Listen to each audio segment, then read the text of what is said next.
বন্ধুরা, আমরা রয়েছি ইয়র্কশায়ারে। আর ইয়র্কশায়ার কিন্তু আইসক্রিমের জন্য বিখ্যাত। এখানে আপনি কান্ট্রি সাইডগুলোতে ঘুরতে গেলে দেখতে পাবেন অসংখ্য ফার্ম।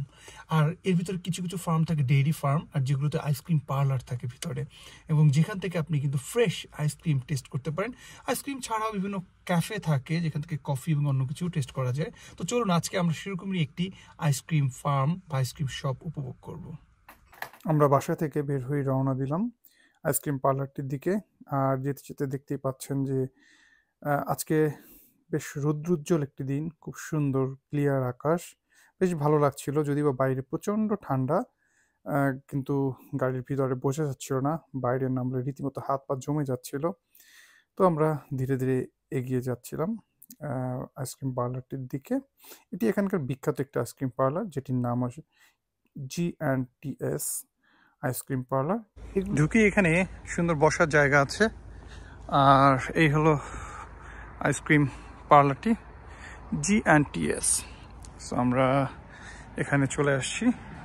যদি বা ঠান্ডা, এই কারণে বাইরে কেউই নাই, আমরা ভিতরে যাচ্ছি। আইসক্রিম পার্লারতে ঢুকলেই কিন্তু সামনেই চোখে পড়ে থরে থরে সাজানো বিভিন্ন ফ্লেভারের আইসক্রিম।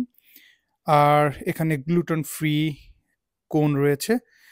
আর শুধু কিন্তু আইসক্রিমই নয়, এখানে রয়েছে বিভিন্ন ধরনের কেক আর কফি তো রয়েছেই। যেমনটি বলছিলাম, বাইরে প্রচণ্ড ঠান্ডা, তাই বাইরের বসার অ্যারেঞ্জমেন্টগুলো ফাঁকা সম্পূর্ণই। আমরা ভিতরে বসেছিলাম একটা জায়গাতে। আমরা কফি উপভোগ করছিলাম যেহেতু ঠান্ডা, সাথে কেক। আর এই যে দেখুন, জায়গাটা আসলেই চমৎকার, নিরিবিলি, এবং রোদে রীতিমতো সানগ্লাস ছাড়া কিন্তু থাকা যাচ্ছিল না। তারপরও বাইরে প্রচণ্ড রকমের ঠান্ডা। তো আমরা ঘুরে ঘুরে দেখছিলাম বিভিন্ন ফ্লেভারের কেকগুলো। এই যে কেক এবং সবকিছুই কিন্তু এখানকার লোকাল ফার্মগুলোতে নিজেদের তৈরি, হোমমেড। সো এই খাবারগুলো স্বাদ নেয়ার কিন্তু মজা সম্পূর্ণই অন্যরকম।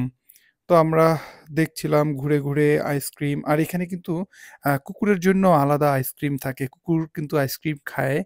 তো যারা আসে, এগুলো যেহেতু পেট ফ্রেন্ডলি, তো তারা কিন্তু কুকুর নিয়ে আসতে পারে, এবং কুকুরগুলো থাকে আলাদা জায়গা থাকে সেখানে বসা থাকে, এবং তাদের জন্য কুকুরের স্পেশাল আইসক্রিম থাকে।